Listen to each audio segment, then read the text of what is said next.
Meus queridos, a paz do Senhor. Eu sou o pastor Anderson Silva e mais uma vez estamos aqui juntos na Academia de Pregadores para o estudo de mais uma das nossas lições bíblicas de escola dominical. A lição de hoje é a lição de número 7 do dia 12 de fevereiro de 2017, que tem como título Benignidade, um estudo protetor contra as porfias.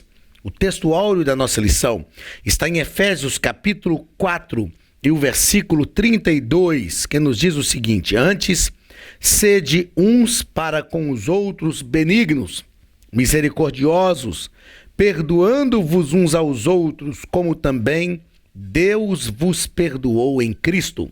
Verdade prática: a benignidade na vida do crente torna-o uma testemunha do amor de Deus. Ponto central da lição: a benignidade é um antídoto contra a porfia. Os objetivos da nossa lição, objetivo geral, mostrar que a benignidade é um aspecto do fruto do Espírito e que a porfia é obra da carne. Objetivos específicos: primeiro, reconhecer que a benignidade se fundamenta no amor. Segundo, mostrar que a porfia se fundamenta na inveja e no orgulho. E terceiro, explicar por que precisamos nos revestir de benignidade. Leitura bíblica em classe está em Colossenses capítulo 3, versículo 12 ao 17, que nos diz da seguinte maneira: Revesti-vos, pois, como eleitos de Deus, santos e amados, de entranhas de misericórdia, de benignidade, humildade, mansidão, longanimidade, suportando-vos uns aos outros e perdoando-vos uns aos outros. Se algum tiver queixa contra o outro, assim como Cristo vos perdoou, assim fazei vós também. E sobre tudo isso, revesti-vos de amor, que é o vínculo da perfeição, e a paz de Deus, para a qual também fostes chamados em um corpo, domine em vossos corações e sede agradecidos. A palavra de Cristo habite em vós abundantemente em toda a sabedoria, ensinando-vos e admoestando-vos uns aos outros com salmos, hinos e cânticos espirituais, cantando ao Senhor com graça em vosso coração. E quanto fizerdes por palavras ou por obras, fazei tudo em nome do Senhor Jesus, dando por ele graças a Deus Pai.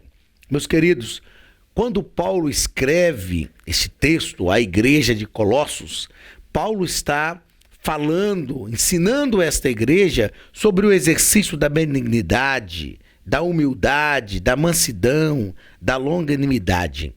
E eu quero chamar a atenção para o versículo 13, quando Paulo diz: suportando-vos uns aos outros e perdoando-vos uns aos outros. Algumas pessoas leem esse versículo 13, quando Paulo diz suportando-vos uns aos outros, e acredita que esse suportando-vos aqui fala de tolerar. Ou seja, ainda que eu não goste de alguém, eu preciso tolerá-lo. Porque a palavra de Deus diz que eu preciso suportar. Suportar as falhas, suportar os problemas, suportar as dificuldades. Eu preciso ser tolerante. É verdade que nós precisamos ser tolerantes. Isso vai falar de longanimidade, vai falar de mansidão, de humildade, que o texto bíblico nos fala aqui também. Mas quando Paulo fala suportando-vos uns aos outros, é de dar suporte, de apoiar, de ajudar. Aí isto muda de figura totalmente, porque Paulo está nos dizendo suportando-vos uns aos outros e perdoando-vos uns aos outros, ou seja, dando suporte, dando apoio, estando juntos, promovendo o bem do outro, não olhando somente para si e liberando o perdão. E ele diz: se alguém tiver queixa contra o outro, assim como Cristo vos perdoou, que vocês façam isso. Perdoem. Então, ao invés de nos queixar, ao invés de falar, de reclamar, nós precisamos liberar o perdão, acreditar na graça de Deus, na bondade de Deus e confiar no Senhor, sabendo que Ele pode mudar qualquer situação, pode transformar a vida das pessoas e fazer com que nós vivamos em comunidade. O texto de Paulo aos Colossenses, que é a leitura bíblica em classe, Paulo vai ensinar esta igreja a viver harmoniosamente em comunidade. O que Paulo vai falar aqui está ligado a disciplinas, a atitudes que vão promover um bom relacionamento na comunidade de fé. E algo muito importante, necessário, próprio para os nossos dias. Muito bem, na introdução da nossa lição, o nosso comentarista nos fala que o crente cheio do Espírito tem um coração benigno, que ele procura ter relacionamentos saudáveis, evitando discussões, disputas e polêmicas. Como eu disse e repito aqui, Paulo está falando de relacionamentos. E o que eu entendo, e nós vamos compreender isso durante o estudo dessa lição, é que o Espírito Santo produz em nós cidadania, exercício de cidadania.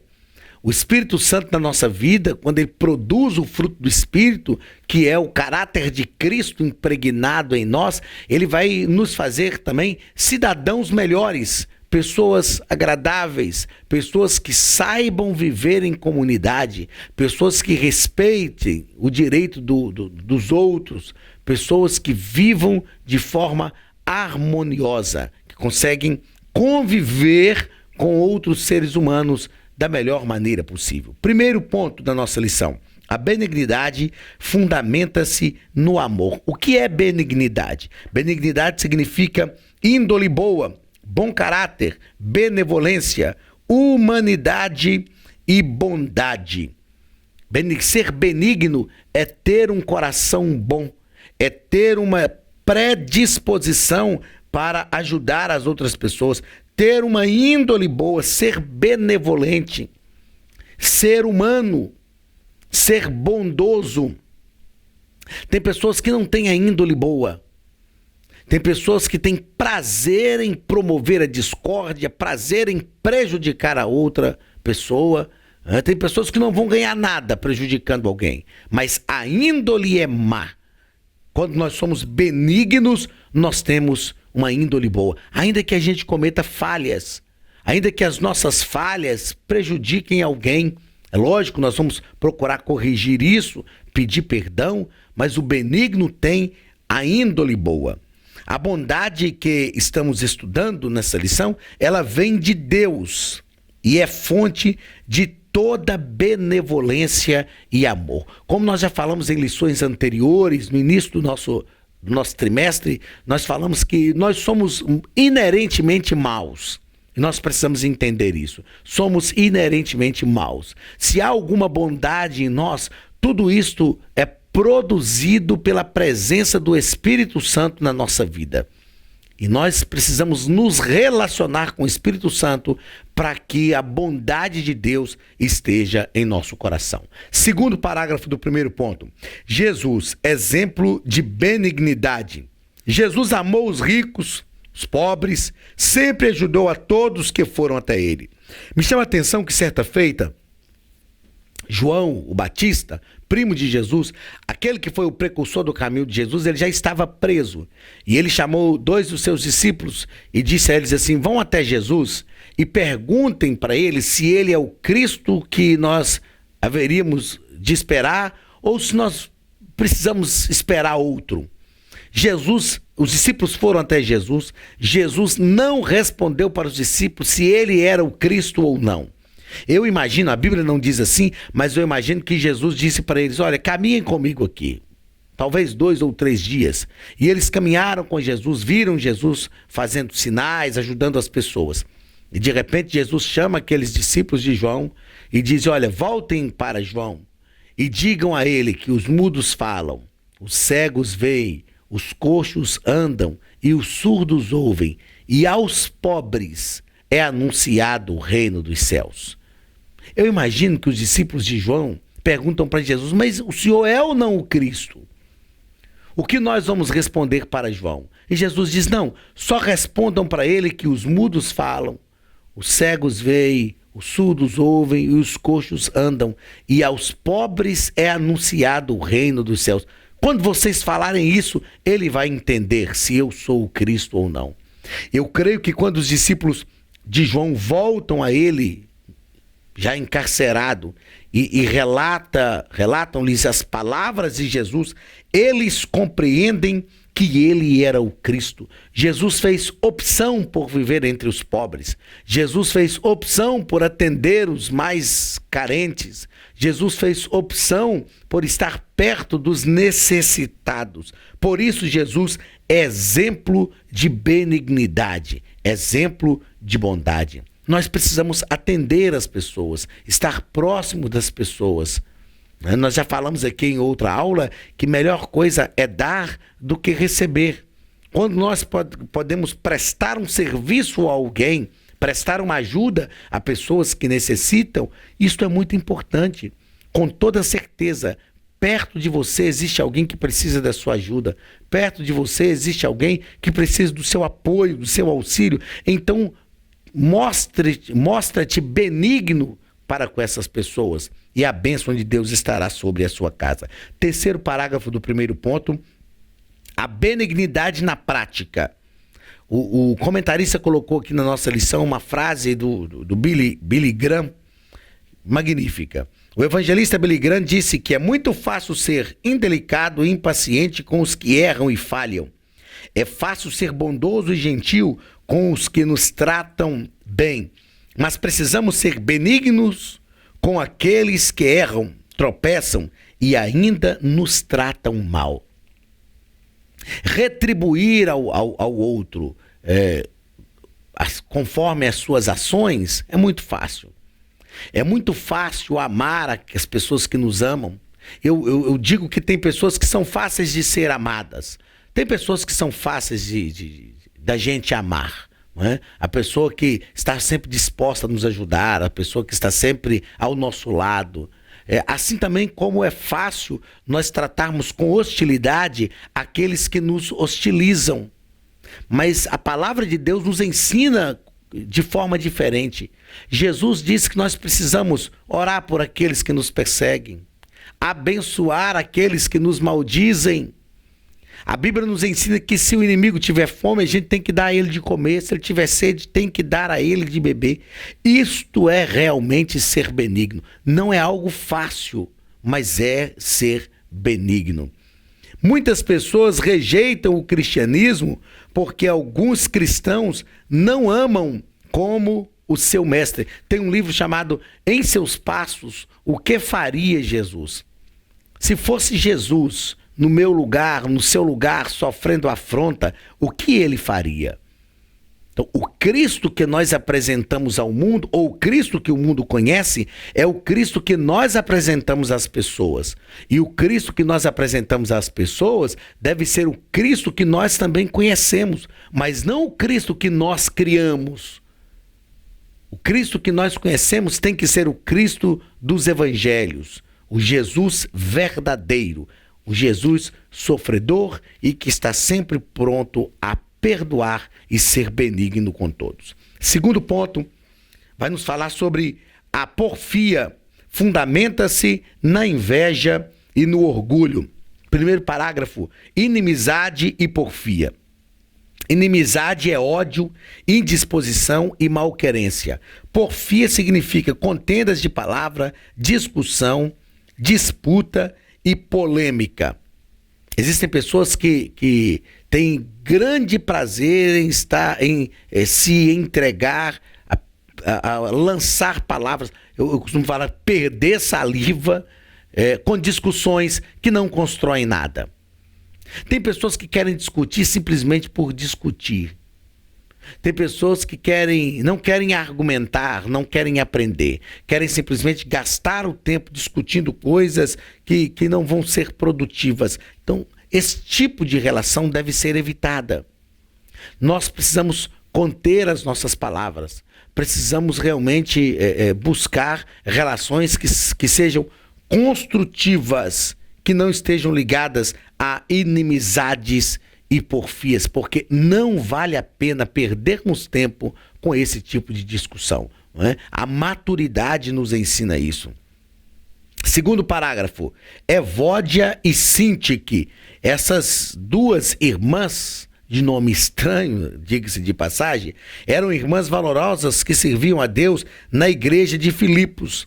Não se sabe porquê, mas elas entraram numa discussão, num problema sério, e Paulo corrigiu a atitude dessas irmãs. Como líder daquela igreja, ele não procurou saber nem com quem estava a razão. Mais importante do que descobrir com quem está a razão é encerrar as porfias, encerrar as discussões. Em meio às porfias, não existem, na verdade, vencedores. Todos acabam perdendo, dando lugar ao diabo. O que nós precisamos, no contexto de igreja, é criar um ambiente de comunidade. Criar um ambiente de convívio. Um ambiente de comunidade, de convívio, está alicerçado no respeito, está alicerçado nas diferenças, porque nós somos diferentes. Tem pessoas que acreditam que só conseguem viver em comunidade se todos pensarem como ela pensa. Se todos defenderem o que esta pessoa defende. E esquece que nós somos indivíduos, que somos diferentes. Então nós precisamos envidar esforços para criar um ambiente de comunidade na nossa igreja, na nossa família, na nossa vizinhança, entre os nossos amigos, na nossa empresa, criar um ambiente de comunidade. Terceiro parágrafo do segundo ponto, Miriam e Arão. Moisés então havia sido escolhido por Deus e Miriam e Arão falaram contra ele, né? Uma das características marcantes de Moisés foi justamente a mansidão e a sua humildade. Miriam e Arão se levantaram dizendo: Deus não fala só com Moisés, Deus fala conosco também. Quando eles se levantaram dessa forma, me chama a atenção que Deus, eu costumo usar um termo muito comum, dizendo que Deus comprou a briga de Moisés. Deus disse para Moisés: chama Miriam e Arão na porta da tenda e eu falarei com eles. E a Bíblia diz que Miriam ficou leprosa. Eu digo que talvez se fosse eu, para não falar nenhum de vocês, nossos alunos aqui na Academia de Pregadores, talvez se fosse eu quando Miriam ficou leprosa porque tinha falado contra a minha pessoa, eu diria: bem feito. É para perceber que eu sou homem de Deus, para aprender que não pode tocar na unção de Deus na minha vida. Não. Moisés, quando viu Miriam leprosa, ele clamou a Deus por Miriam. Toda a comunidade foi atingida, porque o povo teve que ficar parado esperando Miriam passar pelo processo de purificação para ela se juntar ao povo de novo. Então, quando surgem porfias, quando surgem discussões, quando vem esses problemas, o prejuízo não é só de uma, duas ou três pessoas, o prejuízo é de toda a comunidade de fé. Por isso, não vale a pena entrar nesse tipo de discussão, porque essas porfias trazem prejuízos a todo o povo de Deus. O que eu quero chamar a atenção é que, não obstante Moisés ter como característica mansidão e humildade, eu aprendo com a liderança de Moisés que o líder precisa ter muito cuidado, porque na situação do bezerro de ouro, Moisés perdeu a paciência, quebrou as tábuas da lei. Depois, quando o povo pediu água, porque não tinha, Deus falou com Moisés que ele deveria chegar e falar à rocha, e a rocha verteria água. Moisés chegou e feriu a rocha, e ele e Arão perderam a entrada na terra prometida, justamente porque feriram a rocha. Um cuidado que principalmente um líder precisa ter é exercitar-se para mansidão e paciência, porque uma falha nessa área, assim como aconteceu com Moisés, pode nos fazer perder a terra prometida. Deus falou com Moisés: você não vai possuir a terra. Tudo pelo qual Moisés lutou durante a sua vida, todo o propósito que ele acreditou, ele perdeu porque, mesmo sendo conhecido como o homem mais manso da terra, mesmo sendo conhecido como um homem humilde, ele perdeu a paciência e por causa dessa perda de paciência, ele acabou perdendo também a entrada na terra prometida. Esse é um risco que está sempre a rodear a liderança. Nós precisamos ter cuidado com as nossas atitudes, porque nós podemos perder a terra. O povo que fez Moisés perder a terra entrou, muitos entraram na terra e Moisés não entrou porque perdeu a sua paciência. Muito bem, terceiro ponto da nossa lição. Vai falar sobre revistamo-nos da benignidade. Primeiro parágrafo, retirando as vestes velhas. E a palavra de Deus, na primeira carta de Pedro, capítulo 2, versículo 9, nos diz o seguinte: como filhos de Deus, nós precisamos nos revestir, de vestes novas, ou seja, nossas atitudes devem anunciar ao mundo a benignidade de Deus em nós. Na primeira epístola do apóstolo Pedro, capítulo 2, versículo 9, ele vai tratar sobre isso. Tirar essas vestes velhas, tirar esse pensamento de quando nós não servíamos a Deus. Nós precisamos nos revestir de vestes novas, estar sempre prontos a ter um coração benigno, perdoador e um coração ajudador. Segundo parágrafo do terceiro ponto, sede benignos. Nós somos perdoados por Cristo.